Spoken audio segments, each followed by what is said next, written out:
about 4 years ago, I was a brand new superstar director. I was a hot mess. My leadership was a hot mess. I did do a few consistent ideas, but I wasn't confident at all. I was overwhelmed, really. I had a pretty good-sized team, and in 1 month, I had added 4 brand-new frontline directors, and I knew that I had to get my act together because I just felt like I was spiraling downhill, going crazy, trying to do everything and not really knowing what to do, right? I tried those little worksheets for, the ones that you fill out on each person on your team, the ones that, give you all the information about each person in your downline. And I got so overwhelmed and exhausted. I had 90 frontline at that time, and it became impossible to keep up with that, and I began to get discouraged. So I started reading books and watching trainings, and I did a whole bunch of that for a couple of months, and then finally I just sat down and I formed this system that I'm going to share with you today, and I began to see an amazing difference in my confidence and in my numbers, and I'm so excited that I get to share this with you guys today. I have shared this system that I use with many of my downline and even different directors that have reached out to me for advice and help, and I am pleased to say that everyone that I've ever shared this with, they've said that it's a blessing, that it's helped them become confident as well. So here's your call to action. I want you right now to go grab a pen or a pencil and 3 sheets of paper, 3 actual sheets of paper. It doesn't matter what size, but not front and back, 3 actual sheets. And while you're looking for these items, I want to tell you that the first problem with leadership is usually what we're telling ourselves. If you're telling yourself that you're not good enough to mentor your team, or maybe you're telling yourself, you know what, they don't want me to mentor them, they don't want to be mentored, they don't need me, both of those lines of thought are dead-end streets. And I want you to think about it like this. If you're a parent, at some point in your child's life and in your parenting, you probably felt like a failure, right? You felt like you didn't know what you were doing. Maybe even they made you feel like you were failing. Maybe they felt like, or made you feel like that they didn't even want your parenting. Did that make you stop? Well, I hope not. I hope that you just got with a parent or a friend or a coworker, maybe you read a book, watched a training, or maybe you just dug down deep and did the right thing and changed that poopy diaper anyway. Well, your leadership is really not any different. You're digging down deep so that you can provide leadership for your team because they deserve it. Nobody said that you had to be the best, but your Scentsy children deserve your attention.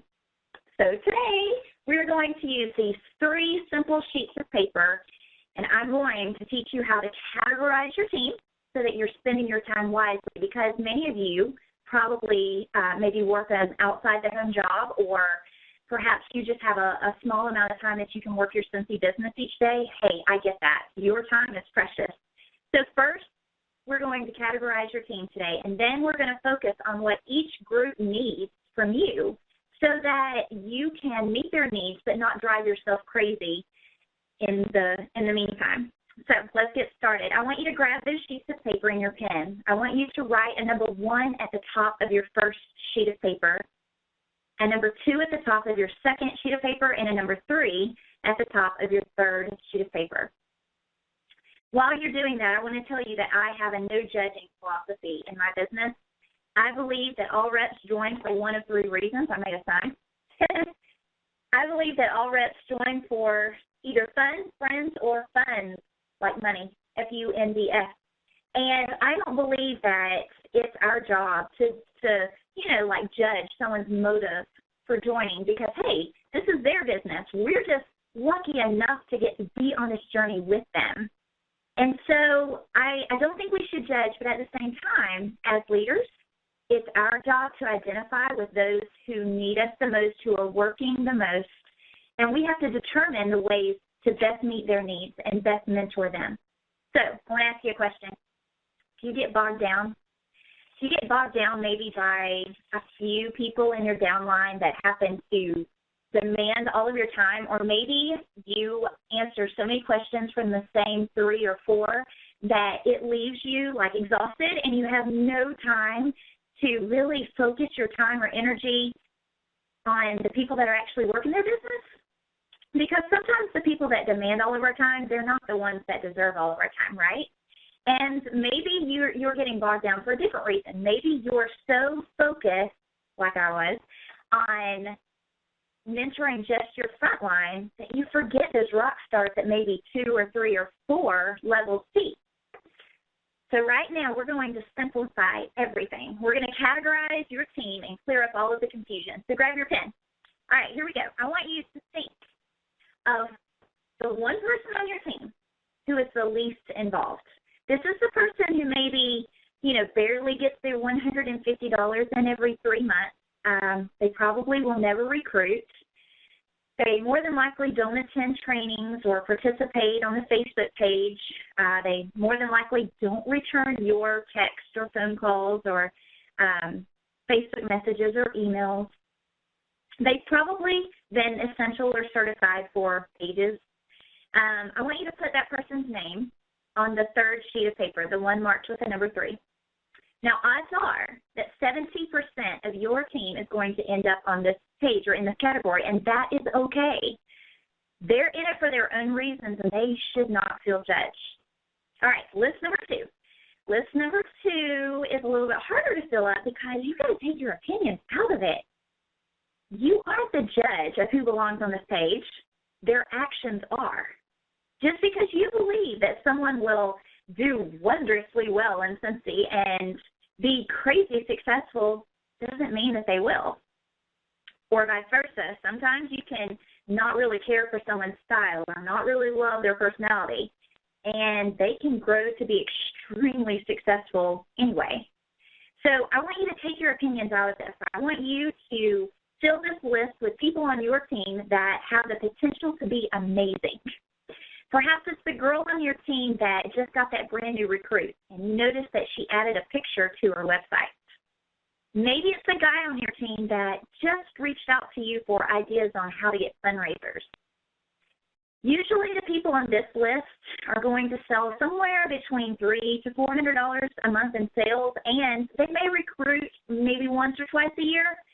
And statistics say that probably about 20% of your team will fall into this category or on this list.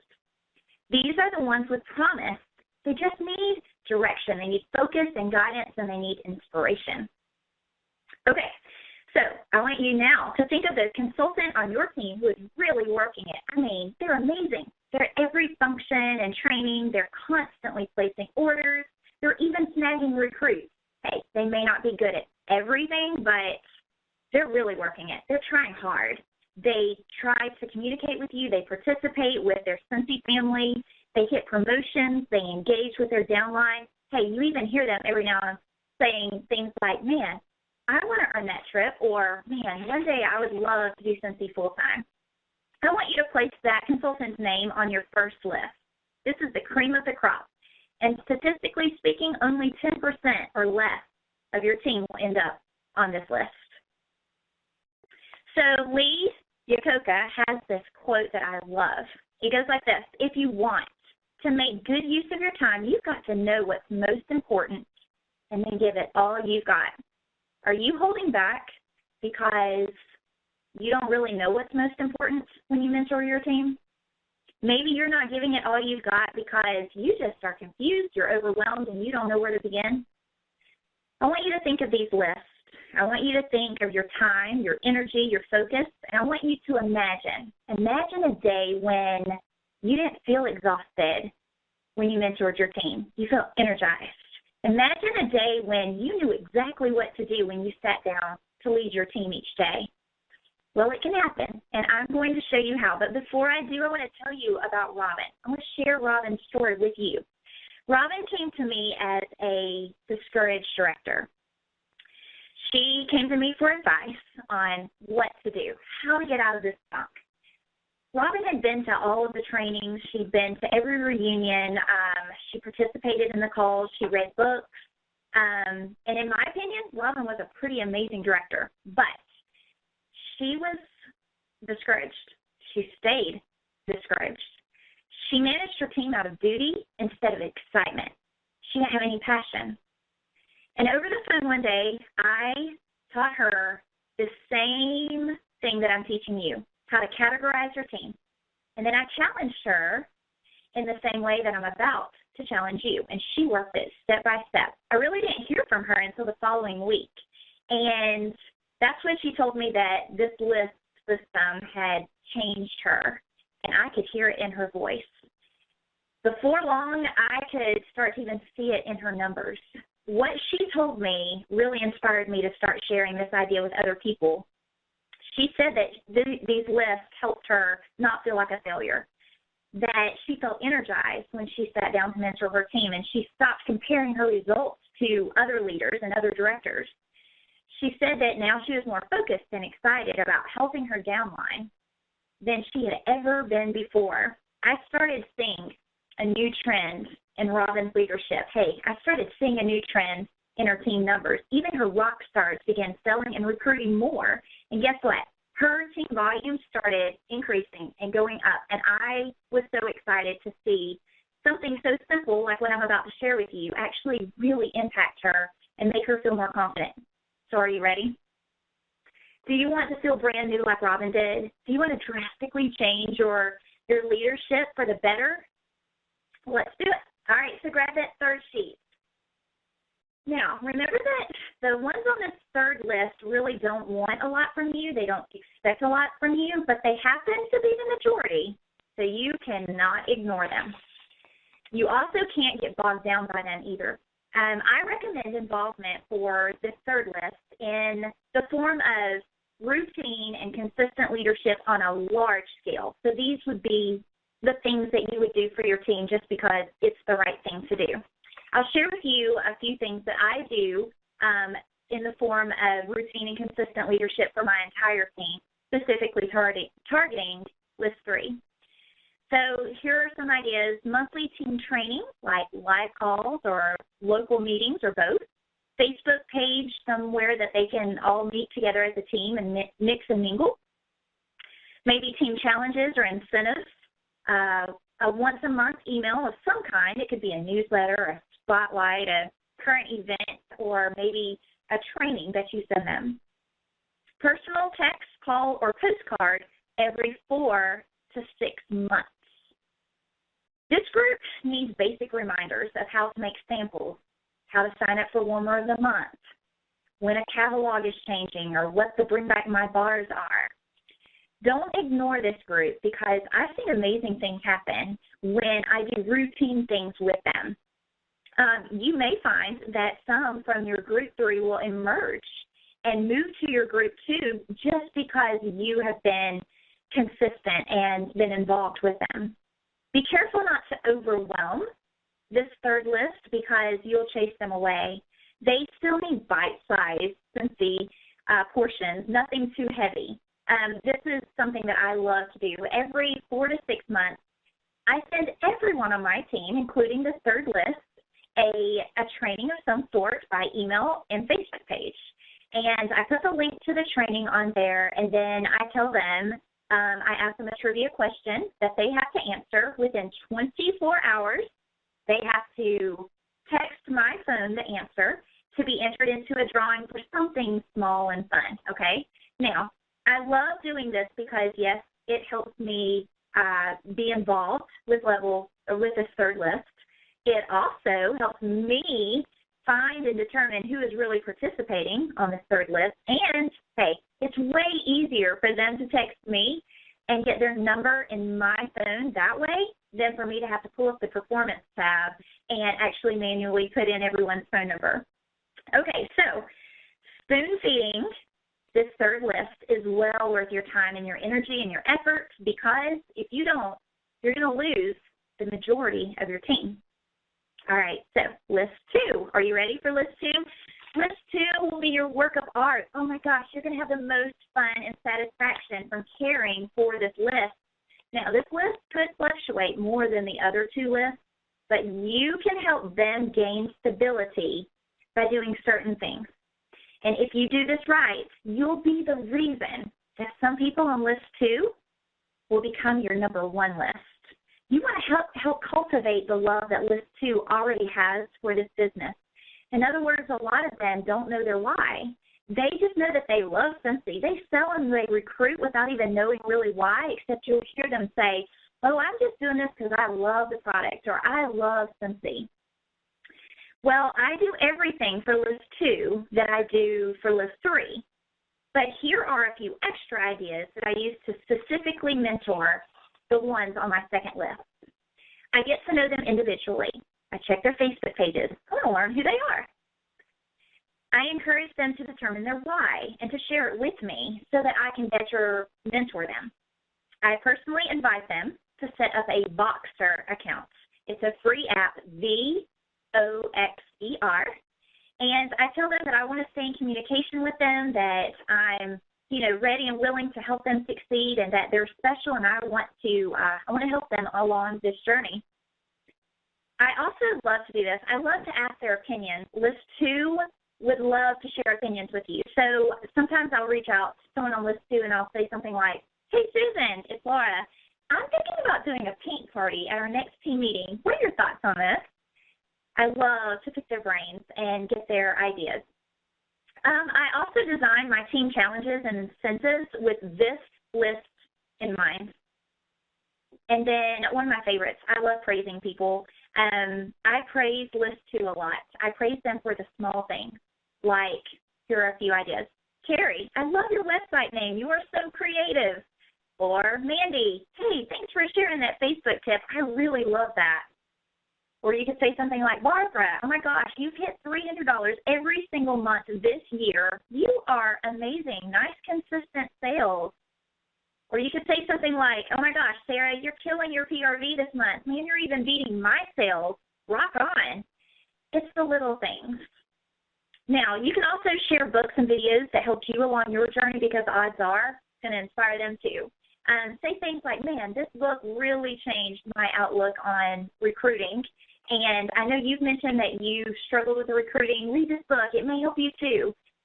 Or you could say things like, man, when I used to really struggle with my fundraisers, this training video helped me tremendously. I'm going to share it with you because I know that you're trying to launch your fundraisers, and I believe it would help you too. You see, list 2 will always feel inferior to list 1 because they're probably never going to see their name in lights. They're never going to make your top 10 in sales. They won't be your top 3 in recruiting. And they'll probably never earn an incentive trip. But you can make them feel amazing. You can make them feel awesome. You can empower them to dream big and jump their comfort zone. And all the while, you can build a friendship and a bond with them and learn their why. They need training. They do. They need training on topics like finding their why, how to grow their list of 100, how to organize their business, how to recruit outside of their zip code, how to improve their basket parties and their home parties, how to get fundraisers.